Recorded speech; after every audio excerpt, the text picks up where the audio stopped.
Olá, amigos, muito boa noite a todos, sejam bem-vindos ao canal dos Campos para a Rede. Hoje temos a honra de entrevistar o ex-jogador Capitão, que brilhou em vários clubes do Brasil, jogou no Japão e vai aqui nos dar a honra de contar um pouquinho da sua carreira. Capitão, é uma honra ter você aqui no nosso canal, seja muito bem-vindo, boa noite. Boa noite, Roberto. Boa noite a todos. A honra é minha, né, de poder estar participando desse programa aí. Estou muito feliz. Maravilha. Daqui a pouco o pessoal vai estar entrando aí para fazer perguntas. Você é ídolo de muita gente, jogou em vários clubes e, com a graça de Deus, será uma ótima resenha aqui, um bate-papo. Fique à vontade, a casa é sua. Eu vou começar perguntando a você. Capitão jogou e foi campeão em alguns clubes, mas quando se fala em capitão no futebol, se lembra logo da Portuguesa, né, que você passou aí muito tempo jogando na Portuguesa, marcou seu nome no futebol brasileiro, primeiro na Portuguesa. Qual foi a satisfação e o orgulho, capitão, de ter jogado nesse clube tão querido que é a Portuguesa? Então, para mim, sempre foi muito honroso estar jogando na Portuguesa de Desportos. É um clube assim, o qual eu joguei durante 11 anos e meio. E foi o time também, que foi o segundo clube, né, que me deu a oportunidade de mostrar o meu futebol para todo o Brasil e para o mundo. Eu iniciei no Paraná, no Cascavel, cheguei novo na Portuguesa, com 21 anos de idade, e foi assim, é, uma honra estar jogando esse time, que é um time sempre montou uma equipe boa, um plantel maravilhoso, e sempre esteve ali entre os melhores, né? Entre os grandes clubes. Agora, no momento, está passando por um momento delicado, mas é um clube que tem camisa, que tem peso, e para mim foi maravilhoso. E hoje também eu me sinto assim, muito honrado, né, de onde eu vou ser chamado também capitão da Portuguesa. Então, eu sei assim, o sobrenome. Maravilha, sensacional. Realmente, quando a gente lembra, eu acompanhava futebol, já acompanho futebol aí há um bom tempo, e eu lembro que você foi um jogador que marcou uma época. Na Portuguesa, depois em outros clubes, mas na Portuguesa foi que realmente deu esse, né, o torcedor das antigas, como a gente fala aqui, quando fala em capitão, não, capitão, primeiro português, lógico, você conquistou títulos em outros clubes, depois a gente vai falar um pouquinho, mas realmente se marcou a história. E eu queria te fazer uma pergunta, é uma pergunta que é um pouco, com certeza não foi desagradável, porque em 96 a portuguesa é, ganhou de 2-0 do Grêmio na final, em São Paulo. O Brasil inteiro, quem não era o torcedor do Grêmio, estava torcendo por vocês, inclusive eu torcendo muito pela Portuguesa. Foi acolhida, a Portuguesa foi acolhida pelo Brasil inteiro. E aí vocês levam uma vantagem boa, porém o Grêmio jogava por dois resultados iguais. Infelizmente aconteceu. Como é que foi aquele deixar aquele título escorrer assim, quando a gente fala escorreu, sabe, pelas mãos, estava quase na mão. Vocês jogaram bem, inclusive, lá no Sul, mas aí o título não veio. Fala um pouquinho dessa situação, capitão. Então, esse, esse jogo foi um jogo assim. Hoje, até eu dando uma entrevista para um repórter de Londrina, Paraná, nós falamos sobre esse título também. Nós fizemos um jogo maravilhoso no Morumbi, aqui em São Paulo, fizemos 2-0 e poderíamos perder de 1-0 lá, que nós seríamos campeões. E indo para lá, o time jogou bem também no jogo de volta, que foi lá no Estádio Olímpico, né, em Porto Alegre. Porém, nós tivemos dois erros que foram cruciais. Foram o primeiro gol que nós tomamos foi de uma falha, qual a bola estava nos nossos pés, a gente foi pedir uma linha de impedimento onde não existia e o jogador do Grêmio acabou fazendo o gol, primeiro gol.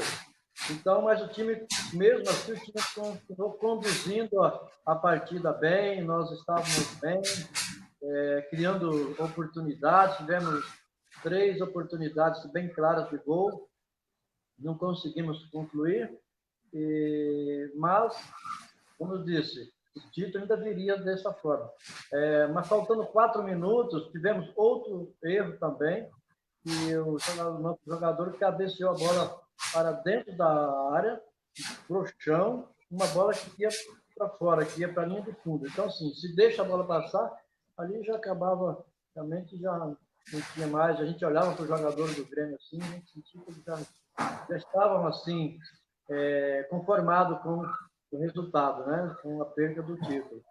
Mas é claro que enquanto o juiz não apita o final da partida, tudo, né? Então, nós tivemos este detalhe, esse erro, que foi crucial para nós perdermos o título. Então, realmente, era o Brasil todo torcendo para a Portuguesa, e era muito interessante. Estava indo para o estádio, nós estávamos vendo uma bandeira do Grêmio e uma do Inter, uma do Grêmio e uma do Inter. Então, o Inter torcia para nós, todos os torcedores e todo o Brasil. E foi um time assim, que conseguiu unir todas as torcidas, e foi muito bacana. Maravilha. Se a minha voz picotar, você fala, e quando você falar, está um pouquinho distante, se você puder aproximar ou falar um pouquinho mais alto, só para a gente melhorar aí um pouquinho o áudio para o pessoal que está interagindo conosco. Daqui a pouco vem. Isso, show de bola. Daqui a pouco vem perguntas aí para você, dos seus fãs, ex-jogadores que atuaram com você, com certeza vão estar entrando aqui daqui a pouco, mandando perguntas. E aí a gente fala da Portuguesa. O garoto que começa a acompanhar futebol hoje, que vê a Portuguesa, acha que a Portuguesa é um time pequeno. Mas a Portuguesa, juntamente com Guarani e Ponte Preta, eram as forças do futebol paulista, junto, lógico, com São Paulo, Santos, Corinthians e Palmeiras. Mas Portuguesa, Guarani e Ponte Preta, né, eram as forças do futebol paulista, inclusive futebol brasileiro. Tanto assim que fez final do Campeonato Brasileiro e sempre fazia boas campanhas. Nos últimos anos, a Portuguesa chegou ao ponto de não disputar nem a Série D do Campeonato Brasileiro. Para você que é ídolo, com certeza você jogou tanto tempo lá, qual é a sensação que te dá até onde levaram a Portuguesa? Porque pegaram um time que, como a gente fala, era uma força do futebol brasileiro e tirou do cenário nacional. Quem é mais antigo, como eu, as pessoas que já acompanham há muito tempo, conhecem a história portuguesa. Mas o garoto que tem 15 anos, que está gostando de futebol agora, ele olha no cenário, cadê a Portuguesa? A Portuguesa não aparece no cenário nacional. Como é para você, um ídolo da Portuguesa, ver essa situação?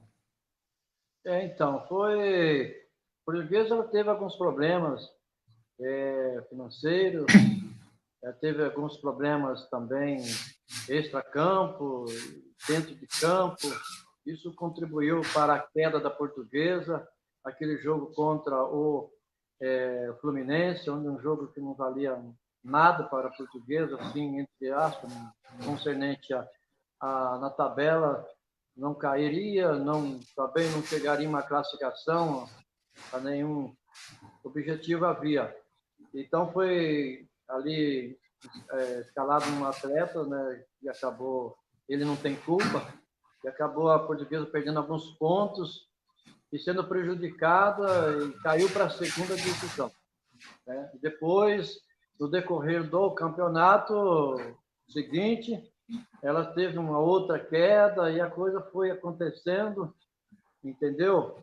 E com isso, a Portuguesa ficou sem divisão. Realmente, você diz assim, como que vai falar hoje para um jovem que está aí, realmente, às vezes, até escolhendo um time para começar a torcer, fala-se da Portuguesa, ou fala da Portuguesa, que é, como você disse, é um time grande, mas como um time grande está nessa divisão, Série D, isso acontece com outros, está acontecendo também com outros clubes, certo? Mas, assim, as pessoas querem ver. Eu costumo dizer assim, quem vive do passado é museu, não é verdade? Então, é importante que a gente estar na primeira divisão, estar com um elenco maravilhoso, porque hoje nós estávamos dizendo há pouco antes sobre a questão de, se você falar hoje dos jogadores, por exemplo, que o Denner era melhor do que o Ronaldinho Gaúcho, para um jovem, e não viram eles jogarem. Aí o que vai dizer, não, mas como pode? É impossível. Ele não viu, mas a gente viu. Né? Verdade. Dizer que o Zico e o Marcelinho Carioca. O Zico é os dois talentos, mas o Zico era mais jogador do que ele, né? É assim, porque não que o Marcelinho não é um craque, mas o Zico era assim, não vai ter outro igual. Então, é difícil até para eles entenderem, porque eles não viram. Mas a Portuguesa, dependente de quem viu ou não, é um time grande, entendeu? Está passando por essa reformulação, entrou uma diretoria ali, que eu conheço ali, que é o Castanheira. Ele é muito dedicado, ele gosta, ele ama a Portuguesa. Hoje até falei com ele, hoje pelo WhatsApp, umas fotos que nós somos campeões do nosso Master lá da Portuguesa. Então, eu vejo que a Portuguesa agora começou a ter uma exceção. E agora é isso aí, fazer um time bom e manter um time realmente competitivo para que realmente volte a gradativa todo ano está subindo de divisão. Então, só que assim, não pode aqui está bom, não pode se acomodar, não. Nós temos que montar um time, vai ter que gastar, pagar, para poder realmente voltar já a subir de divisão para realmente estar na elite.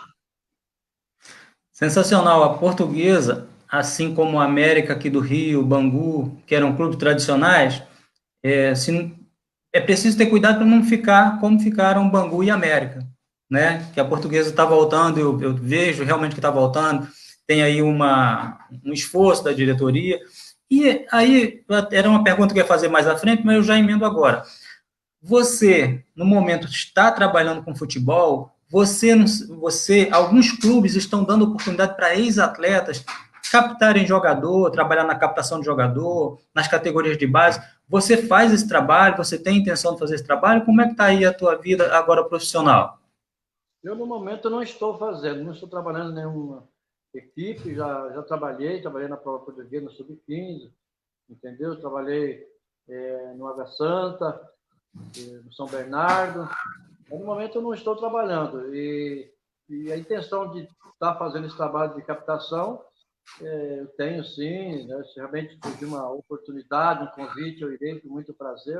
Como você diz, todos os clubes têm os ex-atletas que fazem isso, sempre tem alguém que está vendo alguns jogadores para estar levando para os clubes, até mesmo trabalhando, entendeu? E vamos ver esse ano aí, depois que passar essa pandemia, de repente surgir alguma coisa assim interessante. Eu tenho vontade, desejo, tenho capacidade, sim, já demonstrei isso também dentro de campo, fora de campo, ali próximo das 4 linhas.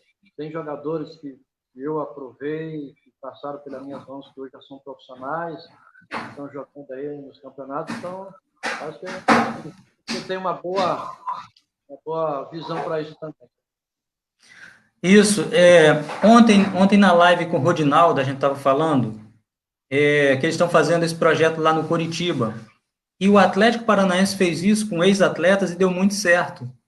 Então, é bacana porque te dá oportunidade, quando você tem um ex-jogador, uma referência, um ídolo, o garoto vai olhar com outros olhos. De repente, quem é que está me treinando? Ah, é o capitão. Quem foi capitão? Não, o capitão foi o cara que mais jogou na Portuguesa. É isso? Você é o recordista de jogos pela Portuguesa? Sim, eu sou jogador, por enquanto, eu sou o jogador que mais joguei pela Portuguesa e foram mais de 500 jogos. Então, por enquanto não, eu digo que dificilmente alguém vai quebrar esse recorde, porque hoje é muito volátil. Troca de time como troca de roupa. Antigamente não, vocês tinham uma história com o clube, tanto assim que você é esse ídolo aí sensacional. Inclusive foi feita uma seleção da Portuguesa de todos os tempos e você é titular absoluto. Foram jornalistas que fizeram essa seleção, parabéns. Olha, chegaram aqui os comentários um pouquinho com atraso, mas o Peterson, que foi jogador aqui no Rio, jogou em vários clubes, está mandando um abraço, disse que é show. O Carlos Alberto, lá de Goiás também, uma resenha maravilhosa, um abraço, Carlos Alberto. O Emerson Charles, ele juntamente com o Enoque, foi que me passaram o seu contato, quero mandar um abraço para eles e agradecer essa ponte que eles fizeram comigo. Estão lá do canal, lá tem os canais dois canais que eles têm, né? Show de Bola, Histórias de Boleiros, e tem o outro, Show de Bola. Então, mandar um abraço para o Emerson e para o Enoque também, agradecer de coração. O Rodrigo Alexandre foi jogador do Marília, de alguns clubes, ele passa aqui, ele fala, grande abraço, capitão. Ele hoje é treinador, o Rodrigo Alexandre, jogou no Marília, jogou em alguns clubes. Ele falou que apanhou muito de você. Olha só, Rodrigo Alexandre, ele falou, Não, apanhei muito. sabe o que aconteceu, Roberto? Eles não apanhavam de mim. Um abraço a todos eles aí, um grande abraço, um beijo no coração de cada um. Eu não bati em ninguém. É que a física diz que dois corpos não ocupam o mesmo espaço. Então, eles que trombavam comigo, era isso que acontecia. Entre o seu corpo e o dele, tinha que prevalecer o seu, né, capitão? Acontecer. Maravilha. Então, mandar um abraço para o Carlos Alberto, para o Peterson, para o Rodrigo, para o Emerson, para todos. Sejam bem-vindos. Façam perguntas. O nosso capitão está aqui, graças a Deus, nos dando a honra de participar dessa live. E façam perguntas, vamos interagindo aí, tocando o barco. Você, exatamente, uma pergunta muito parecida com o que a gente falou agora. Você sempre passou na televisão, eu sempre acompanhei você pela televisão, nunca vi um jogo seu ao vivo, em loco, sempre vi pela televisão. E você sempre passou uma imagem sisuda, aquele cara que chega duro, aquele cara que impõe muito respeito. No seu dia a dia, com seus colegas de futebol, nas concentrações, você era assim também? Ou você era brincalhão? Como era o capitão, não no jogo, mas na concentração e com os companheiros? Então, eu sou uma pessoa assim, bem legal. Eu gosto de brincar, e gosto assim, de tirar um sarro às vezes e tal. Mas gosto das coisas muito sérias, as coisas certas. Então, assim, eu sei, vamos dizer assim, eu sei o momento de ser um pouco mais firme, o momento de ser mais flexível, entendeu? E o momento de eu parar e pensar, o momento de eu ter que responder, de ter que agir, entendeu? Então, eu procuro, graças a Deus, eu consigo conciliar essas coisas, que é muito difícil, né? Porque às vezes você é um cara muito estourado, um cara muito grosso, muito radical, né? Isso. Não, mas eu sou um cara assim bem legal, bem flexível, gosto de brincar assim.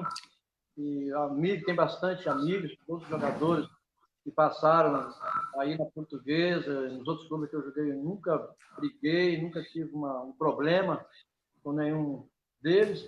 Então, tem um momento que era pai, era irmão, outro momento era filho, e outro momento era amigo. Então, eu sabia, vamos dizer assim, me colocar no meu lugar, entendeu? Mas sempre fui assim mesmo, entendeu? É igual na minha casa também, então eu brinco com meus filhos, brinco aquele momento de luta, mas tem momentos que eu tenho que pegar firme e falar, agora tem que pôr a chuteira de trava e falar, agora acabou. Maravilha. O Emerson, ele faz inclusive uma pergunta, que ele fala assim, um grande bate-papo do Roberto Dantas com essa fera chamada capitão. Queria saber por qual time ele torcia antes de se tornar profissional. Então, eu fui criado no Paraná, no interior, lá na roça, tirando leite de vaca, mexendo com boi, amansando boi, dando cavalo, essas coisas. E lá no Paraná, em Cascavel, o meu pai, lá as rádios cobriam mais o futebol gaúcho, né? Por mais que tem o campeonato paranaense, mas cobre mais o campeonato gaúcho. E meu pai torcia para o Corinthians. Tinha meu pai e mais um outro amigo dele, tem outro senhor lá, e que torciam para o Corinthians. E o Corinthians ficou 23 anos sem um título, né? E aí meu pai e eu batendo a minha bolinha lá dentro do pasto, e fazia o nosso timinho jogando, era dentro do pasto. E então ele ficava sentado lá em cima lá do topo da porteira, e os dois, eu ouvindo o jogo do Corinthians e tal, e o pessoal tirava muito sarro dele, né? Porque não tinha ganhado o título, o Inter tinha sido campeão, também o Grêmio e aquela coisa toda, né? E eu comecei a torcer para o Corinthians, porque o meu pai torcer para o Corinthians ser campeão, porque meu pai estava sofrendo muito daquilo, mais o amigo dele, né? E, então, assim, mas aí comecei a jogar, fui para o Cascavel, aí me profissionalizei, E aí parei assim de torcer. Torcer para o Cascavel, o time que estava jogando, estava tão envolvido com aquela situação, queria ser um jogador de futebol profissional. Mas, então, assim, aí depois vim para a Portuguesa, fiquei 21 anos e meio na Portuguesa, então torço para a Portuguesa, sou torcedor da Portuguesa, fui para São Paulo, fui campeão pelo São Paulo, torço pelo São Paulo, meus filhos também. E, então, mas, assim, eu não tenho esse negócio também, que às vezes, o jogador não pode torcer para um time. Tem que torcer, sim. Você tem que ser profissional. Dentro de campo, por exemplo, dentro de campo você tem que resolver o problema. Entendeu? Você tem que resolver a situação. Então, aquele jogador que não tem medo de se declarar o que ele é, porque ele realmente não tem certeza do que ele faz. Realmente, de repente, acontece um lance lá, você errou, eles vão cobrar de você. Não, errar é uma coisa, entendeu? Agora, você ser imprudente é outra coisa. Você realmente errou propositalmente. Então, o treinador, ele tem aquele olho clínico. Ele consegue ver quando você errou, porque quis, ou quando realmente foi uma falha assim, sem intenção, né? Que não foi intencional. E assim como a gente olha para o atleta dentro de campo e vê, esse jogador está sentindo a perna, ele está mancando. A gente tem um olho clínico, a gente costuma dizer, não é isso?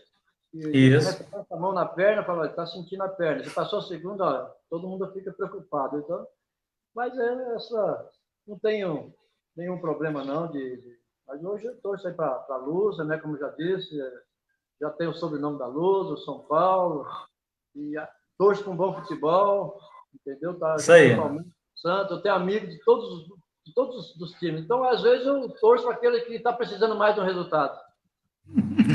Maravilha, capitão. Olha, o Rodrigo Alexandre diz que você merece ser gerente, dirigente da Portuguesa. E aí tem muita gente interagindo, graças a Deus. O Luiz Bom, Carlos Pereira, Luiz Carlos Pereira de Carvalho, ele diz, capitão, grande meio-campista da Associação Portuguesa de Desportos. Vamos lá. Tem aqui uma outra pergunta aqui que ainda é do Rodrigo Alexandre. Ele pergunta se ele está morando no Paraná ou em São Paulo. um abraço aí a todos aí, Alexandre, Rodrigo, né? Então, não, Rodrigo Alexandre. eu estou morando no interior de São Paulo. Eu morei muitos anos em São Paulo, né? E agora estou no interior. Eu morei também, estava com a intenção de ir para o Paraná e depois, mas Deus quis que eu ficasse por aqui. Mas, enquanto eu pareço lá pelo Paraná, mas estou por aqui em São Paulo. Maravilha. O Clairto manda um grande abraço, o Clairto de Souza manda um grande abraço. Tem aqui a Priscila Brito, e ela fala, qual foi a melhor coisa que aconteceu na sua vida? Deve ser relacionado ao futebol, ou não sei sua conversão, ela não especificou. Sim, sim. Então, tem várias coisas boas que aconteceram, né? Vamos dizer, primeiro, assim, hoje, né, a vida que Deus me deu, de fôlego de vida, certo? A saúde, os dons que Deus me deu, os talentos, porque tudo isso está aqui na Bíblia. Os dons, os talentos vêm de Deus, certo? Sim. E depois, eu ter aceitado Jesus como meu Senhor e Salvador da minha vida. Às vezes a gente fala no futebol, muitos não entendem muito, né? Eles não querem, assim, ouvir. Eles querem ouvir tudo, qualquer coisa, menos você falar de Deus. Falar de Deus, você fica sozinho. Incrível que pareça, né? E nós estamos vivendo um momento que, se não for Deus, para nos guardar, livrar-nos, as coisas ficam complicadas ainda mais, né? Concordo. Então, hoje eu tenho, assim, né, Jesus no meu coração. Hoje eu sou um homem temente a Deus, graças a Deus. Deus tem me abençoado grandemente. Tenho a minha esposa, a Marta, qual Deus me deu também, que eu conheci, mãe dos meus filhos. Nós estamos juntos, graças a Deus. Aí ela comeu a picanha, agora vai ter que comer o contrafilé até o final. e assim, e ter atingido também, né, essa minha objetivo, meus sonhos, que era o sonho de ser um jogador profissional.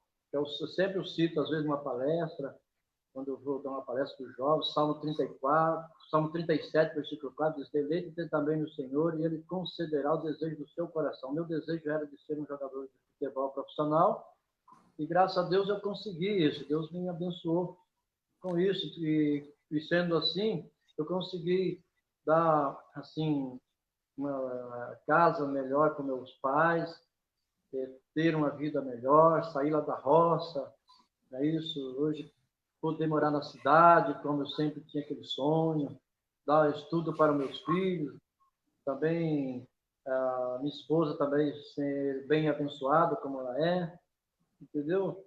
Então, eu acho que Maravilha. tudo isso aí é um contexto de... Eu acho que eu respondi a pergunta dela. É muita bênção, né? Muita bênção, graças a Deus. Aleluia. Olha, o nosso amigo Lira Júnior também tem canal nas redes sociais, está sempre publicando aí sobre futebol, e ele diz: capitão, um grande jogador e era muito identificado com a Portuguesa, tinha muita raça. Capitão, como surgiu esse apelido de capitão? Então, eu fui criado numa cidade próxima de Cascavel. A gente fala Cascavel porque é mais referência um pouco, né? É a cidade maior que tem por lá. Aí tem uma cidade chamada Santa Lúcia. Santa Lúcia dá 60 quilômetros de Cascavel e 15 quilômetros de Capitão Leone das Marques, que é uma outra cidade. Eu tinha sítio lá, meus pais, a gente... E o que acontecia? Eu ia jogar no time de Capitão Leone das Marques, disputar o campeonato regional. Você imagina, andando em cima de carreta de trator, carroceria de caminhão para jogar. Aí eles vinham me buscar de carro, com ar-condicionado. Eu almoçava no restaurante e a gente ia para os jogos de ônibus. Aquilo para mim era um negócio maravilhoso. Jogar nos estádios, entendeu? Era um sangue de gramadão, fera. Então, para mim, era maravilhoso. E aí comecei a me destacar. E daí o professor Castilho, que morava hoje, né, já dorme no Senhor, ele foi a Cascavel, e aí, no dia 18 de abril de 1985, pediu para o meu pai, mandou pedir para o meu pai se ele me autorizava, com 17 anos de idade, para fazer um teste no Cascavel. E aí eu fui, fiz esse teste, passei, fui aprovado, mas aí o treinador do Cascavel colocou meu nome de capitão, que é o nome da cidade que eu morei, que eu joguei, né? Joguei no Juventude lá de Capitão Leone das Marques. Então eu levo o nome da cidade. Mais uma responsabilidade. Maravilha. O Marcelo Cunha é jornalista, e ele brinca até com o teu nome original, né, um nome diferente. Aí ele faz uma pergunta: gosta de saber qual o clube que você gostaria de ter jogado e que não conseguiu jogar. Ele pergunta quais você torce, você já falou que torce por todos que você jogou. Então, mas qual o clube, de repente, eu gostaria de ter jogado naquele clube, mas não consegui, de repente, por algum problema financeiro. Tinha um clube que você gostaria de ter jogado e não jogou, capitão? Todo jogador sempre tem, né? Você quer jogar nos maiores clubes, não é isso também? Você quer, às vezes, trocar de clube. Eu tive a oportunidade, o convite para ter ido jogar no Santos, mas o meu passe era da Portuguesa, aí não foi possível. Tive a oportunidade de ter ido para o Corinthians, houve uma oferta iria eu e o Denner para o Corinthians, vinha o Ezequiel, o Fabinho, o Marques para a Portuguesa, entendeu? E a Portuguesa não aceitou. O Palmeiras. Eu também sou mineiro, eu sempre tive um desejo de ter jogado ou no Atlético Mineiro ou no Cruzeiro, por ser mineiro, né? Eu sempre tive esse desejo, mas não foi possível. E quando eu era criança, e a primeira camisa que eu ganhei foi do Grêmio, aquelas camisas, eu achava lindo, né? Eu ali eu ouvi o Dirceu jogar, depois eu tive a oportunidade de jogar com o Dirceu, lateral esquerdo do Grêmio, que foi campeão do mundo, joguei no Cascavel, isso daí coisa tremenda, né? E o Wilson Tadei, e outros mais, Mazzaropi, e de repente Deus me agraciou que eu fui jogar no Grêmio. Porque, ó, aquilo marcou aquela camisa, foi a primeira camisa que meu pai me deu de um clube, né? Foi do Grêmio, e eu fiquei, aquilo marcou. E eu sempre tive aquele desejo. E aí fui jogar no Grêmio, joguei lá com o Ronaldinho Gaúcho, com o Chay, o Danley, o Roger, e fui campeão, ganhei 2 títulos lá com o Grêmio. Então, com certeza, assim, eu tive esse desejo assim, de ter jogado nesses clubes, né, mas não foi possível. Eu tive um grande desejo de jogar no São Paulo, eu fui também no São Paulo, joguei. Tive o desejo de sair para o exterior, Deus também me abençoou, fui para o Japão, joguei no Japão, fui campeão lá pela J-League também. Então, mas assim, eu sou um homem, você pode dizer assim, realizado, entendeu? Às vezes, há caminhos que para o homem parecem ser bons, mas diante de Deus há caminhos, né, que às vezes não é viável. Que às vezes você vai para um time, você está como titular, mas você vai para um time e aí às vezes as coisas não dão certo, você acaba indo para o banco, e ali você acaba, sua carreira não acaba decolando. Então, mas eu sou feliz, estou feliz. Verdade. Mandar um abraço aqui para um amigo. Eu sou do Rio Grande do Norte, sou potiguar da cidade do Açu, uma cidade pequena no interior do Rio Grande do Norte. Tem um amigo aqui online de lá, Volclênio. Amigo, um abraço, Volclênio. Ele fala, grande capitão. Pessoal das antigas que acompanhou o futebol te admira o teu futebol, admirava o teu futebol, admira a pessoa que você é, como você passou, você passa paz, você agrega, você passa harmonia, muito legal. O semblante dentro de campo era não encosta porque vai pegar fogo, mas você passa essa coisa boa aí do teu semblante, muito legal. Um abraço aí, nosso amigo aí, um abraço a todos aí do pessoal do Rio Grande do Norte, do Rio Grande, como é que é? Potiguar, lá do Rio Grande do Norte mesmo. Rio Grande do Norte, um grande abraço aí, ó. Lá eu tenho alguns amigos, lá, às vezes a gente ia jogar por lá, a gente ficava ali perto da praia, ia treinar na praia, eu sempre gostei interagir com os torcedores, independente de clubes, entendeu? De agremiação, e mesmo sendo adversário, principalmente adversário, a gente tinha que realmente ganhá-los para o nosso lado. E sempre, então a gente fez alguns amigos por lá também. Um grande abraço a todos. Maravilha. Além de você, na sua família, já teve atleta profissional ou tem atleta profissional no futebol? Não, eu sou o primeiro até agora, sou o único ainda. Não, espero que surja mais alguns aí, mas eu sou o primeiro. Sensacional. E no início da carreira, capitão, começou lá no Cascavel, você se destacava já na tua cidade, mas quais foram as pessoas que te ajudaram para que você seguisse no sonho de ser jogador? Porque a gente sabe que é muito difícil, a maioria da garotada fica na base, não consegue ser profissional. Quais foram as pessoas assim que você lembra, que você é grato? Não, aquelas pessoas, ou uma pessoa específica me ajudou para eu seguir em frente? Então, olha, em primeiro lugar foi Deus, né? Deus. Sim. E depois, aí eu sempre tive esse sonho, sonhava, eu queria ser. E hoje eu estava conversando com um amigo e um dia eu disse, estava assistindo um jogo. A gente tinha uma TV, meu pai tinha uma TV que era bateria, não tinha energia dentro de casa, a gente tinha lâmpada assim. E aí eu disse assim antes da gente assistindo os jogos, o jogo naquela noite, eu disse, um dia vocês vão me ver jogando num estádio assim. Eu disse, mas você está aí carpindo aí, com enxada na mão aí, segurando um cabo de enxada aí, junto com a gente, aí você acha que vai ser jogador? Eu falei, eu gostei, eu sempre tive essa convicção, né? Então, eu vejo assim que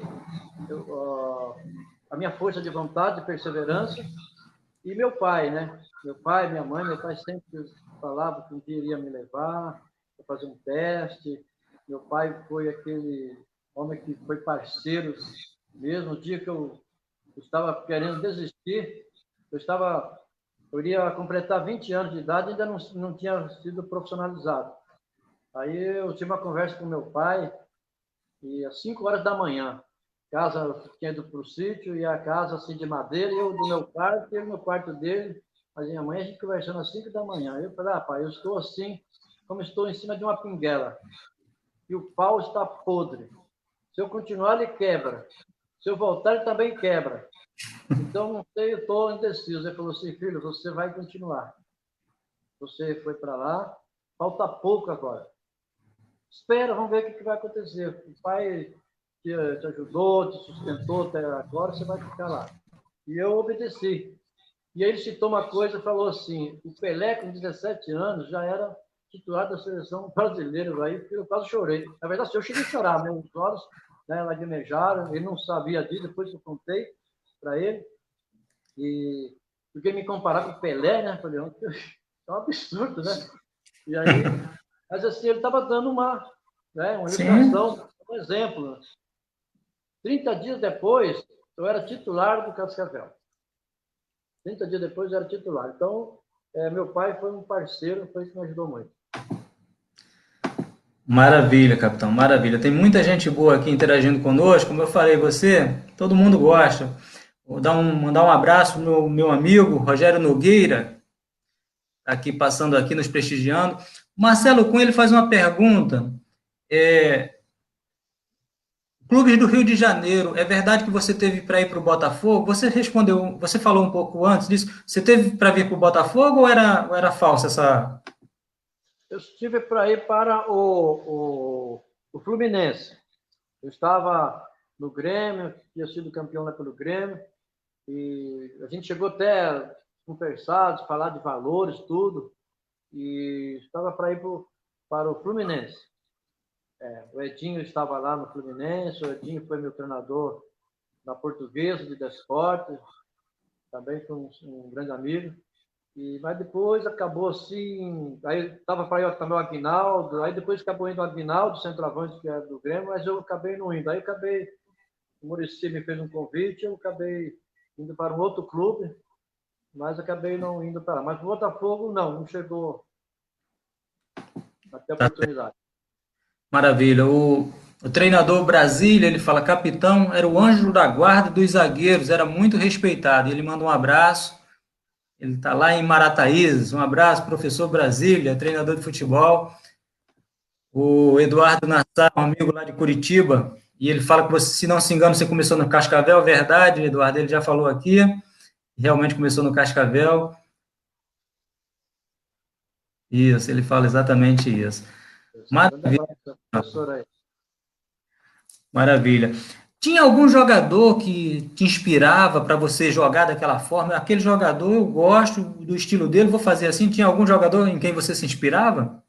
Sim, eu sempre me espelhei no Toninho Cerezo. Sempre eu vi Sensacional. o Toninho Cerezo, ele era um jogador que corria os 4 cantos do campo. Onde a bola estava, ele estava ali próximo. Ele não corria muito assim, entendeu? Desnecessário. Ele nunca, dificilmente você via o Toninho Cerezo andando dentro de campo. Ele estava sempre um trotinho curtinho e por isso ele estava sempre bem posicionado porque ele fazia isso. Ele jogava com o meião abaixado, eu também jogava, depois que eu peguei um professor Pardal, aí ele veio e me proibiu jogar de meião baixo, sabe? Depois veio aquela lei aí tem que jogar obrigatório levantar o meião, mas assim, as pessoas também, assim, eles nunca entraram dentro do campo jogar com aí às 15 horas, aí lá em Ribeirão Preto, não é isso? E saber o calor que tem. Então, quando você abaixa o meião, o seu corpo começa a pegar ser mais refrigerado, mais vento. Então, você abaixa a sua caloria, a sua pressão, tudo isso é importante. Por isso que a gente, quando sobe a camisa, são detalhezinhos que bate um ventinho aqui, nossa, é uma coisa tremenda. São detalhes que são importantes. Mas foi isso aí. Certo. E você trabalhou com grandes treinadores. Alguns treinadores marcam a carreira do jogador positivamente, outros negativamente. Quais foram os treinadores que te ajudaram, que deram uns toques, falaram, olha, joga mais assim, mais assado, toca mais rápido, chega mais junto? Quais foram os treinadores assim que você guarda aí com boas recordações? Eu tenho sim, no início da minha carreira, eu peguei o Eloy Krieger, certo? O Eloy Krieger, ele trabalhou lá no Mato Grosso e ele ganhou alguns títulos por lá. Ele me revelou o Luiz Carlos, que jogou no Flamengo, que até era assim, cogitado que seria o substituto do Zico, o Alcindo, entendeu? O Maisena e muitos outros atletas que ele revelou, passou pelas mãos dele e me ensinou muito, ele conversava muito comigo, me orientava. Tive o professor Diniz, preparador físico, teve no Cascavel, que um dia ele chegou na lousa e falou assim para mim, olha, você deve jogar sempre, começou a riscar na lousa, sempre lateralmente e diagonal. Diagonal. Ele disse, todas as vezes que você joga lateralmente ou joga na diagonal, você nunca está jogando para trás, você está jogando para frente. Todas as vezes que você joga, toca a bola em um atleta que está livre, você não está jogando para trás, você está fazendo manutenção da bola, não é isso? Não está correndo risco o seu time, nem você de perder a bola. Eu fui guardando aquelas coisas, sabe? Tive o falecido Valmir Louruz, foi ele que me lançou, que me deu a oportunidade do primeiro jogo de poder jogar, né? De estrear no profissional, também que me orientou muito. Então, e depois eu tive, em vindo para Portuguesa, eu tive aí o Jair Pisserni. Quando eu cheguei na Portuguesa, ele pegou, me chamou e falou, olha, busca uma bolinha de borracha lá com o Batista. O Batista era o nosso roupeiro. Aí fui lá pedir, fui na sala dele, ele disse, pega essa caneta, escreve o seu nome. Escrevi. Aí ele saiu comigo, foi na sala de aquecimento, falei, nosso treino começa às 9h30. Todos os dias às 9 horas você tem que estar aqui, das 9 às 9h30. Petecando a bolinha, me explicou como faria, sem deixar cair 30 dias. Depois você me devolve. 30 dias eu fui lá e devolvi a bola para ele. Ele falou, busca uma grande, escreve o seu nome. Aí fez um golzinho, pequenininho. Falou, pé direito e pé esquerdo. 30 dias, depois me devolve. Aquela bola ficou desse tamanho, você imagina. Você pegar uma bola. E aquilo me deu muita, assim, eu já tinha um pouco de técnica, sempre eu já procurei aprimorar minha técnica. Ele me ajudou muito. Então, dentro de campo, bati de primeira, não errava os passos, tanto com a direita como com a esquerda. E depois veio o Antônio Lopes. Então, foi um técnicos que me ajudou muito, que me orientavam, me posicionavam. O Antônio Lopes sempre dizia também, né? Eu ficava sempre ouvindo, e ele dizia, olha, ele citava os Bebetos. O Bebeto era um exemplo, né? Claro, Bebeto menos, ele dizia, a gente imitava ele, quem tem amizade com ele, né? Bebeto menos de 5 metros, ele dá o drible lateral do goleiro. Então ele dizia, ó, a menos de 5 metros você tem que dar o drible no goleiro lateralmente, que o goleiro nunca vai chegar. E não diagonal. Se você dá o drible diagonal, o goleiro tira. Então essas coisas que eu sempre ouvia e fui levando isso para dentro do campo. Sensacional. Maravilha. Muita história boa, uma história boa mesmo. E você falou em grandes treinadores, quero mandar um abraço a todos. O delegado Antônio Lopes, né? Isso aí. Eu entrevistei o filho dele, entrevistei o que também é treinador, o Júnior Lopes, entrevistei aqui nesse canal, graças a Deus. Mandar um abraço para o Júnior Lopes também. Mandar um abraço para todos que já passaram por aqui, todos que estão aqui agora, sejam todos muito bem-vindos. Abração, Júnior. Olha, o Gaspar Marcelino, ele fala, grande pessoa, orgulho de ter você como amigo, capita abração. Gaspar Marcelino, tá te mandando um abraço, falando que é um orgulho ser seu amigo. Grande abraço aí, Gaspar, meu lateral, um grande abraço a você. Quero mandar um abraço também lá ao pessoal de Miraí, do 1º de maio, então quem vai para lá faz aquele joguinho fera, e também dos Brothers, em Mauá também, a gente tem quando a gente fala, toda segunda-feira tem aquele velho rachão dos Brothers. Um grande abraço a todos lá, um grande abraço também ao Lucas, aí o Lucas Ribeiro, Matheus Ribeiro, o Leúde Filho, um grande abraço também a Gabriela Ribeiro. Maravilha. O Eduardo, ele faz uma pergunta, capitão, você jogou com Pombinha da Paz? Eu joguei com Pombinha da Paz? com o Pombinha da Paz. Deve ser um apelido de algum jogador. Não me lembro. Não me lembro. Eduardo, se puder refrescar aqui a nossa memória, dar mais detalhes, a gente pede aqui para o nosso amigo responder.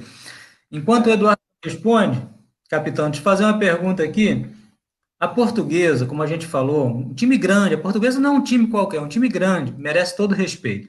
E ela sempre revelou grandes jogadores, grandes jogadores. No caso, o Denner, para mim, o Denner não foi o maior jogador da Portuguesa que eu vi jogar. Para mim, o Denner seria um maior jogador do mundo. Poderia chegar ao maior jogador do mundo.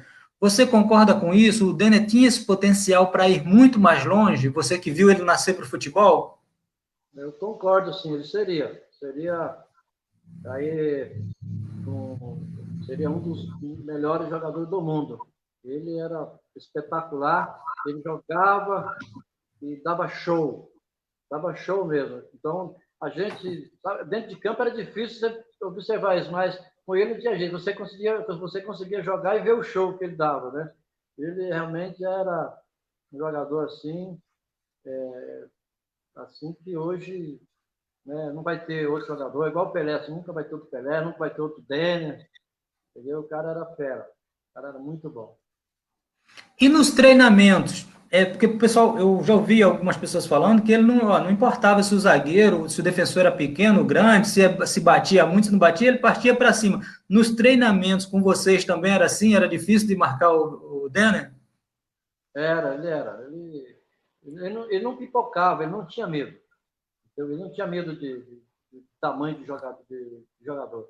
Enfrentava, porque os zagueirões, né, sempre era muito alto, Campeonato Paulista principalmente, a gente pegava muitos zagueiros aí, pegava junto aí na Inter de Limeira, aí o América, entendeu? A gente ia para o interior aí, os caras queriam, porque que negócio, tinha um jogador que você dava o grito, eles, ó, você não viu mais o jogador perto da área, né?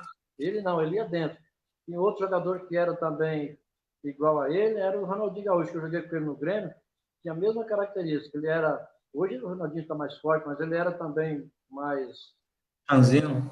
franzino, não pipocava, não afinava para ninguém, e era um jogador que jogava em direção ao gol. Então, sim, ele dava aquele espetáculo dele, mas não era para, tipo assim, tirar uma onda do adversário, era com objetividade e ele tinha que fazer aquilo para realmente surgir uma jogada, né? Para fazer uma jogada. Então, esses jogadores estão de parabéns. Uma pena, uma pena. A gente que gosta de futebol, você teve o prazer de vê-lo nascer para futebol e jogar com ele. Eu, apaixonado por futebol, quando a gente vê um talento assim, e tão cedo, de uma forma que foi, a gente sabe que Deus sabe todas as coisas, e a gente tem que se conformar com todo o que acontece. Senhor, obrigado, e vamos seguir em frente. Porém, a gente, como apaixonado por futebol, e vê um craque, ele era ensaboado, irreverente, e o que você falou, não era dribles para humilhar o jogador, era para frente, para frente, para frente, com objetividade. Sensacional. Infelizmente, hoje a gente quase não vê isso no futebol mundial. Tem um Neymar que dá seus lampejos aí, mas tirando ele, o futebol ficou muito de toque, muito robotizado, não tem aquele improviso, não tem aquela a ginga, não tem o que a gente via no Ronaldinho Gaúcho, no Denner, não tem aquela expertise do Romário. Hoje o futebol está muito pobre, não sei se você concorda, mas eu acho o futebol muito pobre aí nos últimos tempos. Realmente tem acontecido isso. Também vem da formação, né? Você, hoje, esse futebol, os alemães, eles sempre tiveram esse futebol deles que eles têm hoje. Sempre vieram há muitos anos, você pode ver que o jogador alemão, ele não é muito de balanço, daquela ginga, de fazer uma finta de corpo e tal, né? Então, hoje, claro, eles desenvolveram muito, mas muito toque, muito toque. Sempre foram difíceis de enfrentá-los. E aí veio para o Brasil também essa escola e essa mentalidade de também começou Até a gente fala, cita muito a gente fala aquele treino alemão, né? A gente fala, vamos fazer o treino alemão. E os treinadores, todos os clubes fazem muito isso aí, certo? Não sei se mudou agora, mas isso aí está sempre na lousa lá. E o que acontece? Começa a tirar um pouco aquela reverência, aquela ousadia do jogador, dos jogadores brasileiros. O jogador brasileiro, ele decide, por exemplo, quando não tem jogada, ele cria uma jogada. Onde não tem jogada, ele vai criar porque ele uma finta. Quando o jogo está difícil, então, assim, com a ousadia dele, ele vai decidir o jogo. Com um drible, entendeu? Desconcertante, ele tira o cara da jogada, força o cara a sair nele para alguém ficar livre. Isso tudo o treinador, você fala, você tem que partir para cima, para o cara sair você, para abrir um espaço para você fazer uma tabela, todas essas coisas, né? E hoje eu vejo assim, às vezes a gente fica observando que os treinadores estão deixando um pouco, não são todos, certo? Mas alguns deixam a desejar. Tem que deixar o jogador ter essa criatividade. Mas isso não é lá no profissional, já tem que ser lá na categoria de base, entendeu? Hoje, a base, eles estão assim, levando a base, nós temos que ser campeões. Não, peraí. Nós temos que formar atletas, formar homens, caráteres e atletas profissionais.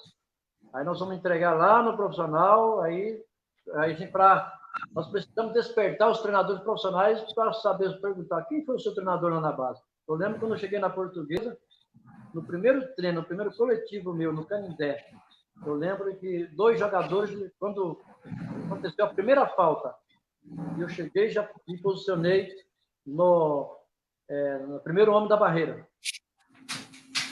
Aí eu fui já no base. Saiu o primeiro escanteio.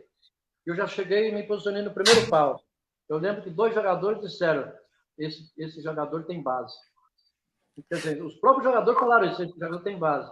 Então, vocês já perceberam que eu já tinha uma base, que eu já tinha uma formação, que no dia do jogo eu não ia ter essa preocupação e nem o treinador. Porque o treinador profissional tem tanta coisa para se preocupar, e aí ele até, o cara não sabe cabecear, vou ter que ensinar, apesar que o treinador tem hora que precisa fazer isso, né? Mas isso aí tem que já passar pela base.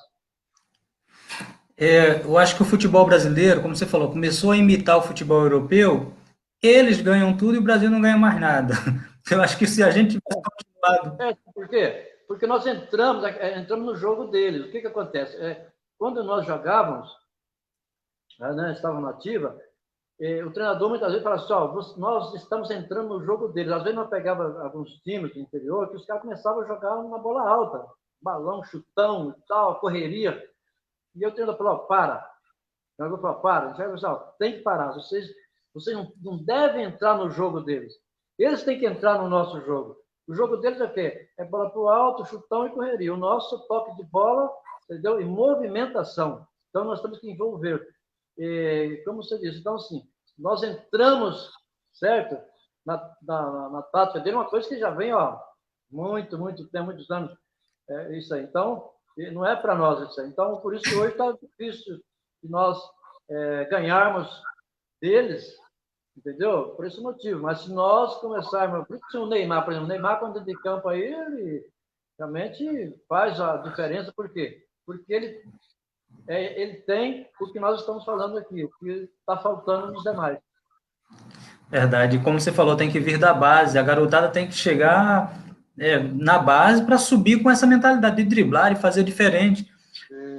Tem aqui, olha, o Eduardo Nassar, me perdoe, até porque eu entrevistei o Simval, e o Pombinha da Paz é o Simval, que ele fazia assim, ó, negócio da paz, assim, ó.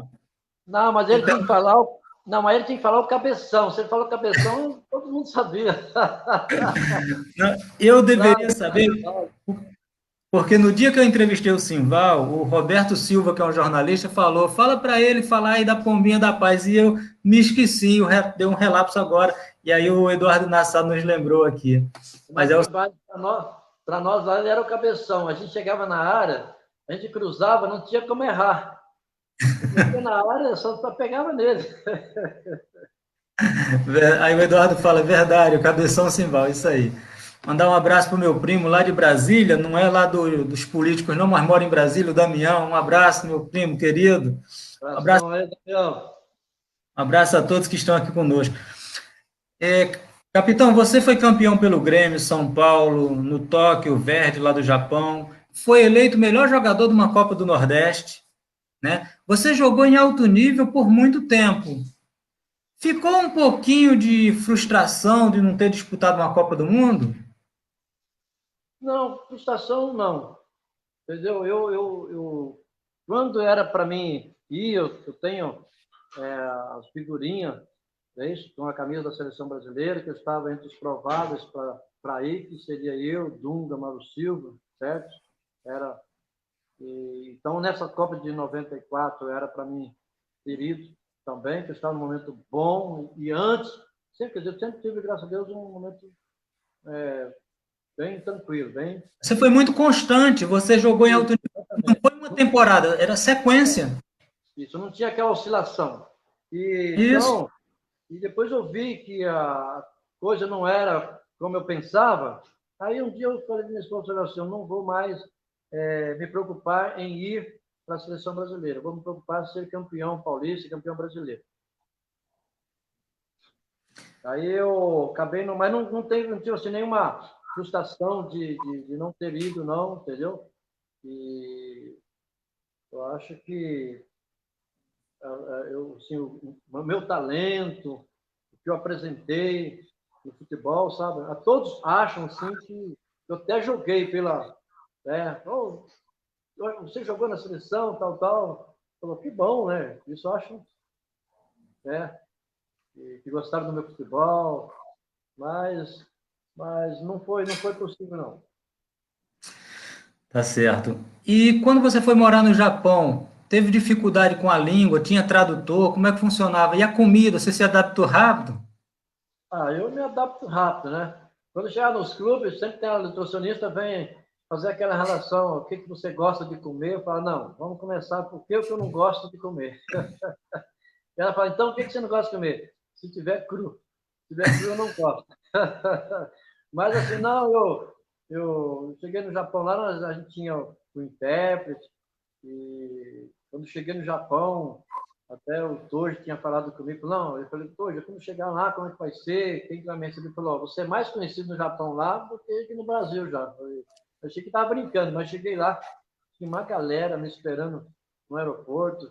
Quando eu já desci da aeronave, o pessoal já estava aqui, você desce da aeronave e tal, depois tem uma esteira. Quando eu subi na esteira, assim, né, tava repórter, tava uma quantidade de repórter tremenda, eles liberaram para os repórteres, quase lá na porta do avião para me entrevistar, né? Aquele tumulto, lá fora, os torcedores, e inclusive lá no Japão, né? Quando eu saí assim, não dava para estar saindo muito porque os torcedores, a aglomeração de torcedores era muito grande. Então eles gostavam muito de mim lá. Então eu fiz uma campanha maravilhosa lá. Nós somos campeões da Copa Navios, campeão da Copa Coca-Cola, campeão da G-League. Então, eu fiz um trabalho brilhante lá. Mas eu consegui me adaptar na comida lá. Minha esposa foi, né? Minha filha foi para lá, tinha 40 dias, ela já estava viajando para o Japão. Meu filho mais velho, o Leúdio, tinha 3 anos de idade. Então, ela fazia a comida lá. Então, o arroz, a gente comprava um arroz tailandês, e ele não fica igual o nosso aqui, mas ficava aproximado, né? Então, a gente se deu bem lá, sem nenhum problema, a bola rolava dentro de campo, era só alegria. Os treinadores lá eram brasileiros ou eram europeus ou japoneses que você trabalhou lá fora? Quando eu cheguei lá, o meu treinador era o Matsuki, ele era japonês, mas ele falava 4 idiomas. Então, ele falava português já tinha o Luiz Flávio, que trabalhou no Vasco, preparador físico, também que estava lá. Tinha o Marquinhos, que trabalhou no Fluminense, o treinador de goleiro, estava lá também. O Pereira já estava lá, o zagueiro, o Rui Ramos, o Bismarck. Então, já tinha alguns brasileiros lá e os jogadores japoneses já falavam algumas palavras já em português. Então não foi tão difícil, não. E aí eu fui aprendendo, né? Eu comprei um dicionário lá e perguntava, não tinha vergonha de perguntar. E você precisava perguntar, para avisar como alguém, tem ladrão, bom, mais à frente, mais atrás, do lado. E aí a gente conseguiu desenvolver bem isso aí. Maravilha. Você fez o ambiente, né? Você, pelo jeito onde você chegou, você sempre fez muito bem o ambiente. Isso é... Graças a Deus. O Vinícius Oliveira, ele diz aqui, grande capitão, forte abraço. Vinícius Oliveira mandando um abraço para você. Abraço aí, Vinícius, para você também, sua família. Quando, quando você vê a Portuguesa, o Grêmio, São Paulo, os times que você jogou, entrando em campo, bate uma saudade. Cara, eu estive ali, olha aquilo ali, poxa, bate uma saudade, uma nostalgia, como é que é? Então, hoje eu estou bem tranquilo, sabe? Eu comecei há 5 anos, antes de eu parar, eu já comecei a me programar, já comecei a falar com a minha esposa, falar com meus filhos, e, ó, estou pensando já em encerrar a carreira, aí eu vou dar menos autógrafo, vou dar menos entrevista, então, tirar menos fotos e tal, né? E comecei a preparar eles também. Então, quando eu encerrei a minha carreira, eu já estava assim, com a minha cabeça já preparada para isso, minha família já estava preparada para isso. Mas sim, você fica assim até uns 2 anos, no meu caso, eu fiquei uns 2 anos assim, e, né? Eu estou vendo aquela ansiedade, vontade de ir, de voltar. Tive alguns convites, mas não ia assim valer muito a pena, porque eu tinha que ir, deixar minha família, então não ia compensar. A gente pesa, põe na balança, não ia compensar muito. Então mas eu estava tranquilo. Hoje eu assisto assim, claro que dá saudade, a gente tem lembrança, mas não tem aquele negócio assim, nossa, eu poderia estar lá. Não, hoje eu sei que hoje eu sou torcedor hoje, né? Sou um ex-atleta, torcedor, tenho que bater palma para aqueles que estão lá, mas tranquilo. Maravilha. Torcedor, mas quem sabe com a graça de Deus, daqui a pouco vai estar aí de novo no futebol. Vamos pedir a Deus para essa pandemia acabar em nome de Jesus Cristo, né? Porque isso assolou o mundo e deixa a gente todo mundo preocupado, né, capitão? Eu aproveitar a deixa aí, porque a entrevista, assim, fala de futebol, ela é muito, ela abrange bastante coisa, é muito importante nós fazer essas colocações, certo? Quando começou essa pandemia, ouvi muitos artistas, né, mandarem vídeos, mandaram WhatsApp e tal, pedindo oração, vamos orar, dobrar os joelhos, né, todos, e pedir a Deus aí para que isso passe. Ninguém sabia. Aí, como agora já surgiu um remédio, é claro que para descobrir uma vacina leva de 8 anos a 20 anos, mas conseguiram descobrir aí bem menos, né, com 1 ano e pouquinho, né? Isso. Mas as coisas quietaram, né? Aquelas pessoas pararam, a gente vê que as coisas estão tomando outro rumo. É igual assim, quando a Bíblia diz que Noé estava ali fazendo a arca, e aí muitos diziam, ó, onde é que vai vir tanta água aqui para levantar uma arca desse tamanho nesse lugar? Né? Nesse lugar. Então, aí a Bíblia diz que todos estavam ali na festa, né? Comendo, bebendo, dançando, e quando veio o dilúvio, aí começou a subir a arca, foi Deus que fechou a arca, não foi Noé, ninguém conseguiu. Foram salvas 8 almas, certo? E hoje nós temos a oportunidade aí de aceitar Jesus, todos serem salvos. Deus ama todos, fica bem claro aqui isso, Deus ama todos. Mas nós devemos orar, continuar orando, continuar vigiando, entendeu? Porque a Deus, ele começa a trabalhar, as coisas começam a melhorar e depois a gente, né, fica, esquece de buscar, aí Deus, às vezes, ele arrocha de novo.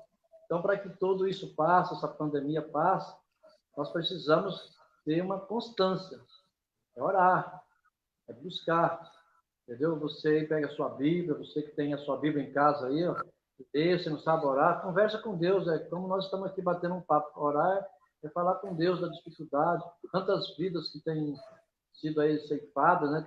Foi embora. Agora, semana passada, eu perdi um casal de amigos, morreu a esposa, a Marlene, 3 dias depois morreu o Reinaldo, morreu a esposa, né? O esposo, 3 dias depois, deixou 5 filhos, eles já deixaram 5 filhos, entendeu? Mas, então, a gente fica triste com essas coisas aí, mas eu creio na nossa vitória.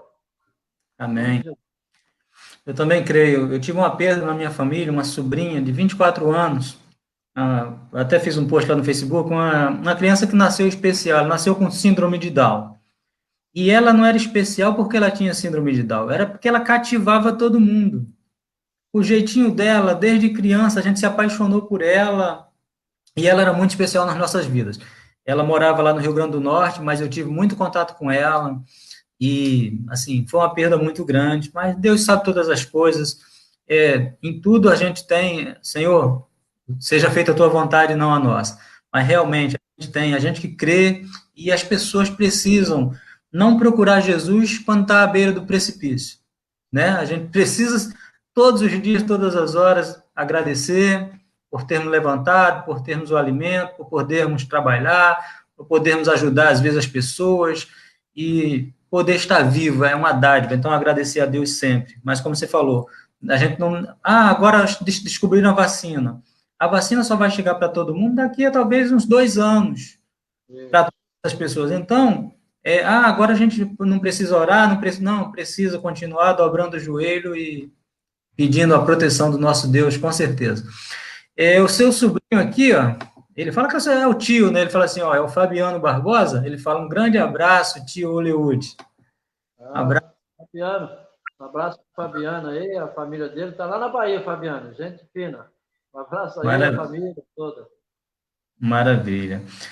Para você, a gente já está quase terminando a live, tá? Mas assim, depois eu falo, tem uma hora que eu falo, se você tiver algum assunto que você queira falar, seja de política, de outra coisa, de futebol, alguma coisa que eu não lembrei, fica à vontade. Para você, o que mudou? O que mudou basicamente, assim, qual foi a maior mudança do futebol quando você jogava e do futebol de hoje? Então, no tempo que eu jogava, entendeu? Eu vejo assim, que, vamos falar assim, dentro de campo a gente havia mais cobrança, entendeu? Havia mais cobrança, havia uma liderança, sempre tinha 1 ou 2 ou 3 jogadores que lideravam dentro de campo, de cobrar, entendeu?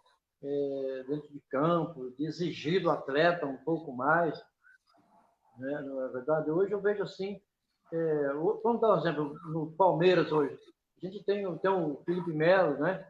Tem aquela cobrança e tal, e aí tem, por exemplo, alguns outros times, entendeu? No São Paulo, o próprio São Paulo que eu joguei mesmo, eu vejo assim que o São Paulo está tomando gol, não tem um líder dentro de campo para poder realmente se impor. E às vezes tem coisa que o treinador vê, mas tem coisa que o treinador não consegue ver, entendeu? Tem coisa que precisa de alguém. Você sabe, o capitão do time, ele não é simplesmente só para pôr a tarde. Ele é o olho, ele é os olhos e os ouvidos do treinador dentro do vestiário, dentro de campo. Aquilo que o treinador não vê, não ouve, ele não é ser dedo duro. Ele tem que ser um cara coerente, entendeu? E ele tenta reunir o grupo e conversar, resolver, senão ele não consegue. Vamos fazer uma reunião com o treinador para tentar resolver. Então, eu vejo, né, isso aí mudou muito do nosso tempo para cá, né? E a outra coisa também que eu vejo, sim, aquilo que nós já falamos, né? As características dos atletas hoje, né, que mudou bastante, concernente à mobilidade do atleta, a ousadia. Então, precisa deixar o atleta ter mais liberdade. Esse negócio, o atleta chega dentro de campo, antes de chegar dentro de campo, tinha uma bola para cada um, está lá dentro do campo, cada um pega a bola lá, fica petecando, brincando com a bola, fazendo embaixadinha, troca de passe. Hoje não, só para ir lá tem que ter quase uma pessoa para cada atleta, então, a hora que você tem que pegar na bola, a hora que você tem que bater na bola, sabe? Está muito assim, estão tirando a liberdade do atleta, a criatividade, do atleta, né? Eu acho. Não, ótimas colocações que você fez, muito boas. E o que você falou aí, de ter um líder, a gente vê a seleção brasileira perdendo jogos e ninguém brigando. Ninguém brigando, ninguém chegando junto, como tinha o Dunga, como tinha outros que a gente lembra. Entendeu? Você não pode. Meu time, o Flamengo, quando tinha aqui o treinador Jorge Jesus, ele brigava, dava muito esporro. O Flamengo não tem um xerife, o Flamengo não tem um líder, não tem. Se o Flamengo estiver jogando bem, tudo bem. Se o Flamengo estiver perdendo, não tem aquele jogador que fala assim, gente, ó, parou todo mundo aqui, vamos mudar tudo porque está errado. Não, vai tomando os gols, como aconteceu o ano passado, o Flamengo foi eliminado da Copa do Brasil pelo São Paulo, eliminado da Libertadores, na última Libertadores, de forma ridícula, o time aceitando com muita passividade. Então, eu gostei muito da tua colocação, falta um xerife, falta um capitão de verdade, falta alguém que chame a responsabilidade. Vem cá, perder, tudo bem. Agora, você não pode aceitar a derrota como se não tivesse acontecendo nada. Ali é como o torcedor ele quer que o jogador se empenhe, dê seu sangue, lute. Perder, vai perder, uma hora vai perder. Agora perder, mas tá tudo bem, porque estão jogando. Não, vamos brigar em campo, brigar no bom sentido, mas muito legal a tua colocação, show de bola, sensacional. Obrigado. Uma coisa, capitão, eu fiz uma pesquisa sobre um pouquinho sobre você, sobre as entrevistas que você deu. Você tem algum caso engraçado aí que você viu na concentração, que alguém fugiu, ou numa viagem de avião, o avião teve turbulência, alguma coisa relacionada? Eu estou falando de assuntos aleatórios, mas tem algum caos engraçado que você viveu no futebol, com você ou com um companheiro? Você conte aí pra gente? Não, até que não tem muita coisa não, sabe? Às vezes os caras gostam, sabe, de quando a gente está viajando, a gente viajava, a portuguesa viajava, e teve um ano aí, agora não me lembro exatamente o ano, e jogava o profissional e o aspirante jogava junto, jogava o aspirante e depois jogava o profissional. Nós iríamos jogar em Araçatuba. O Leão era o treinador. E, então, isso foi em 92, exatamente. E aí, nós tomamos o voo de 30 passageiros, então foi os dois times juntos. Nós estávamos passando, acho que por cima de Bauru, aqui, de Jaú, essa região aqui, e o piloto comentando, né? Falando, aqui nós estamos passando por cima de Jaú, à sua direita, à sua esquerda aqui, Bauru e tal. Aí o Emerson morava por ali, e o César, que eles moram por lá, né? E aí eles começaram, não, se cair aqui, nós já estamos em casa mesmo. Tá? Eu nunca gostei de brincadeira, né? E aí eu falei pro pessoal, para com isso, não brinca assim não. Aí que eles agitavam mais, entendeu? Já era almoço servindo o lanche, tudo. E eles aquelas brincadeiras sem graça. Falei, gente, calma, não brinca. Não, você caiu aqui, ó, tu já tem casa, minha casa lá e tal, não sei o quê. Tempo bem tranquilo. Aí eu vou te dizer, Roberto, de repente essa aeronave, ela entrou num vácuo, eu acho, ela desceu uns 10 metros, deu aquele, desceu com tudo assim. A aeromoça caiu com o rosto no colo, com a bandeja e tudo no colo do Paulinho Maquilara. O meu copinho da mesinha ficou à altura assim da mesa, entendeu? Foi um desespero, ninguém falava nada. Aí bateu aquele balanço, firmou, eu falei assim, e aí? Falem agora. Não, aí, né? Pelo amor de Deus, eu falei, não, fala agora. Vocês não querem aí cair em Jaú, cair em Bauru? E agora? Fala agora. Aí o pessoal, né, tudo quietinho e tal. Aí a pouco, a aeronave novamente deu outro vácuo.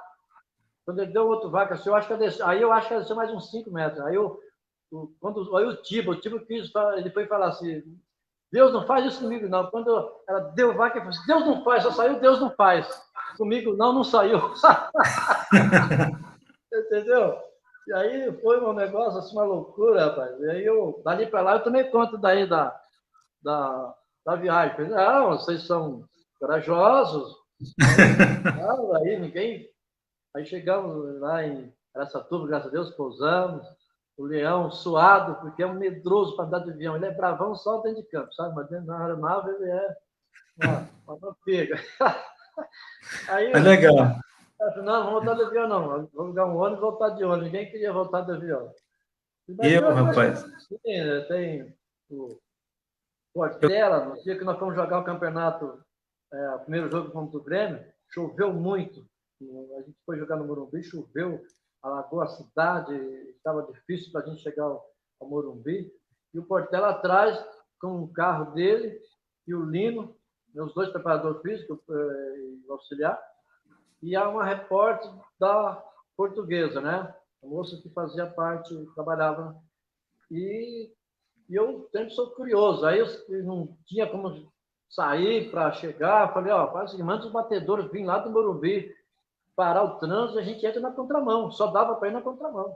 Aí os caras, pá, mandaram. Ó, abriu. Aí o ônibus entrou na contramão. Só que o ônibus tinha que dar um ré. Eu, muito curioso ainda, não era aquele ônibus que era a janela abria ainda. E o Zé era o nosso motorista. Tá?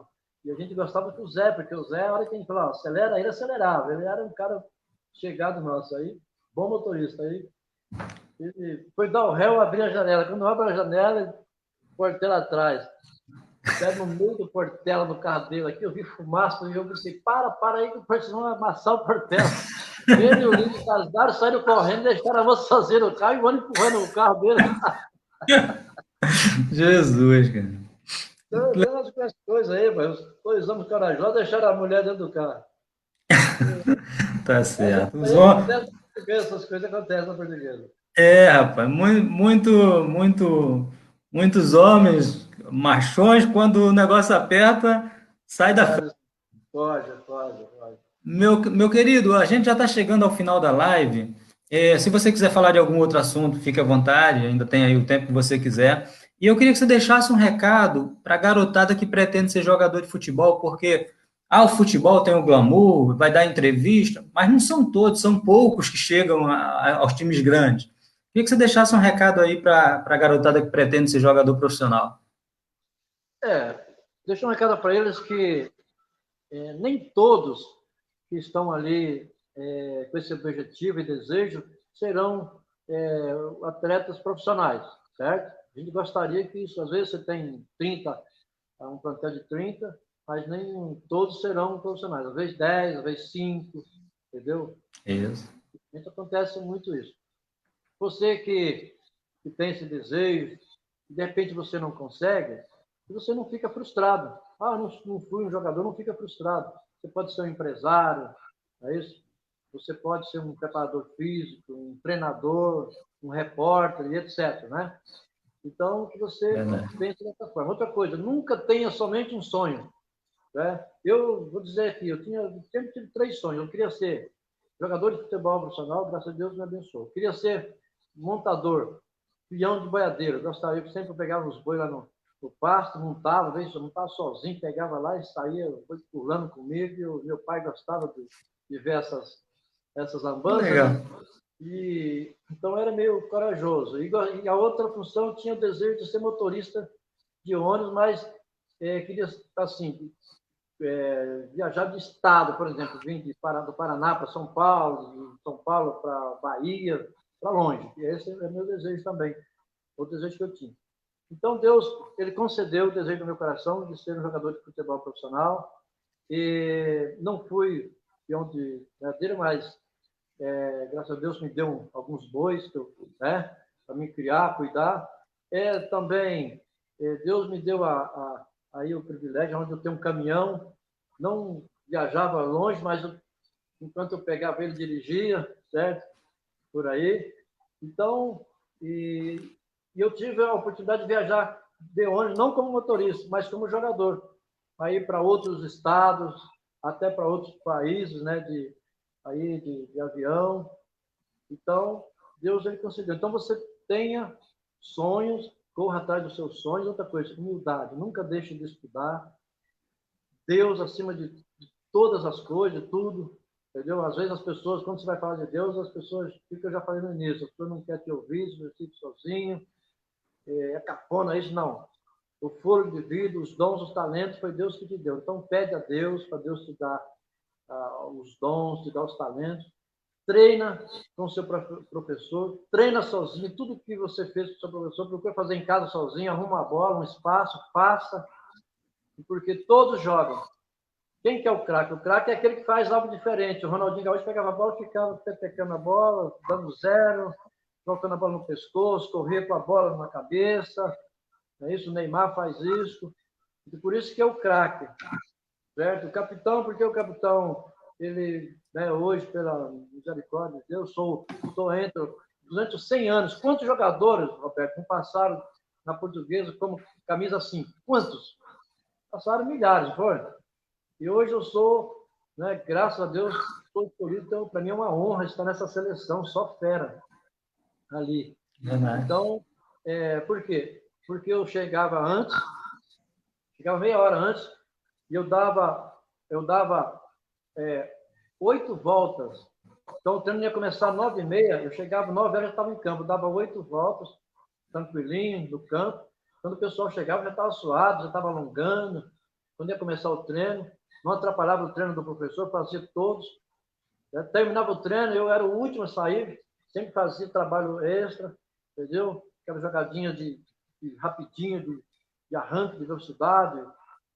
Então, para você que quer ser jogador de futebol, precisa disso, né? É igual você passar na faculdade, né? Por que muitos passam em primeiro lugar? Porque a hora que você está assistindo televisão, ele está estudando, não é isso? A hora que às vezes você está numa lanchonete, ele está em cima de um livro, às vezes ele está dormindo até em cima do livro, tanto de estudar. Aí o cara é muito inteligente, você fala, como o cara passou?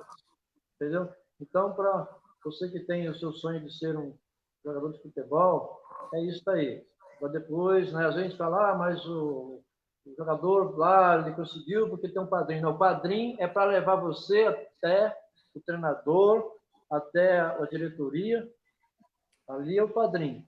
Depois que está dentro das 4 linhas, aí é Deus e você. O padrinho não pode fazer mais nada. Se você não desenvolver, ninguém pode desenvolver por você. Então, você tenha boa sorte, tenha muita saúde, e seja um bom filho, um filho estudioso, que respeite os seus pais, que tenha boas notas, respeite os seus amigos e não seja mascarado.